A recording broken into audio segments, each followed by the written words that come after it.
আগামী সপ্তাহের শেষ দিকে ভারত সফরে যেতে পারেন প্রধানমন্ত্রী তারেক রহমান। সম্ভাব্য এই সফরকে সামনে রেখে ঢাকা ও নয়াদিল্লিতে প্রস্তুতি শুরু হয়েছে বলে জানিয়েছেন ভারতীয় সংবাদ মাধ্যম এনডিটিভি। শুক্রবার ঢাকা ও নয়াদিল্লির বিভিন্ন সূত্রের বরাত দিয়ে এই তথ্য প্রকাশ করেছে ভারতীয় এই সংবাদ মাধ্যম। তবে বাংলাদেশের পররাষ্ট্র মন্ত্রণালয়ের এক জ্যেষ্ঠ কর্মকর্তা জানিয়েছেন, সফরের বিষয়টি এখনও বিবেচনাধীন এবং কোনো তারিখ চূড়ান্ত হয়নি।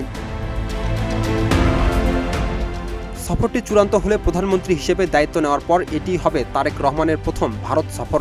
2 দিনের সম্ভাব্য এ সফরে ভারতের প্রধানমন্ত্রী নরেন্দ্র মোদীর সঙ্গে তার দ্বিপাক্ষীয় বৈঠক হতে পারে। বৈঠকে বাণিজ্য, যোগাযোগ, জ্বালানি, সীমান্ত ব্যবস্থাপনা ও আঞ্চলিক নিরাপত্তা সহ 2 দেশের স্বার্থ সংশ্লিষ্ট বিভিন্ন বিষয় নিয়ে আলোচনা হতে পারে। তবে সফরের বিস্তারিত কর্মসূচি এখনও চূড়ান্ত হয়নি। তারেক রহমানের সম্ভাব্য এই সফরে ক্ষমতাচ্যুত প্রধানমন্ত্রী শেখ হাসিনাকে ফেরত পাঠানো এবং শরীফ ওসমান বিন হাদির হত্যাকাণ্ডে অভিযুক্তদের প্রত্যর্পণের বিষয়েও আলোচনা হতে পারে। বৈঠকে পানি বণ্টনের বিষয়টিও আলোচনায় গুরুত্ব পেতে পারে। বিশেষ করে 1996 সালের গঙ্গা পানি বণ্টন চুক্তির মেয়াদ আগামী ডিসেম্বরে শেষ হওয়ার কথা রয়েছে। ফলে চুক্তির মেয়াদ বাড়ানো বা নবায়ন নিয়ে ঢাকা ও নয়াদিল্লির মধ্যে আলোচনা আরও গুরুত্বপূর্ণ হয়ে উঠতে পারে।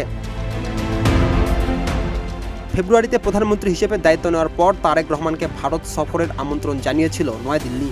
এছাড়া সেপ্টেম্বরে নয়াদিল্লিতে অনুষ্ঠেয় বিক্রেস আউটরিচ অধিবেশনেও বাংলাদেশকে আমন্ত্রণ জানিয়েছিল ভারত। তবে নয়াদিল্লির আমন্ত্রণে এখনও কোনো সাড়া দেয়নি ঢাকা।